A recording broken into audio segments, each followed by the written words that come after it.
سورج بھی اللہ تعالیٰ نے انسان کو روشنی دینے کے لیے، دھوپ دینے کے لیے اللہ تعالیٰ نے اس کو بنایا ہے، اور چاند کو اللہ تعالیٰ نے اس کے آنگن میں، انسان کے آنگن میں چاندنی بکھیرنے کے لیے بنایا ہے، اور وہ اپنی ڈیوٹی دے رہا ہے۔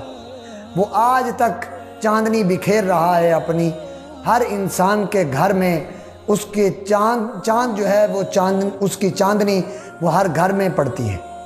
ستاروں کو اللہ تعالیٰ نے چھاؤں کے لیے بنایا، اور انسان کے لیے جو پھل ہیں ان میں رس بھرنے کے لیے ستاروں کو بنایا، اور آج تک وہ انسان کے لیے جو پھل ہیں ان میں رس ستارے بھر رہے ہیں، وہ اپنی ڈیوٹی دے رہے ہیں۔ ناظرین، اللہ تعالیٰ نے جتنی چیزوں کو بنایا ہے وہ تمام کی تمام انسان کے لیے ڈیوٹی دے رہی ہے،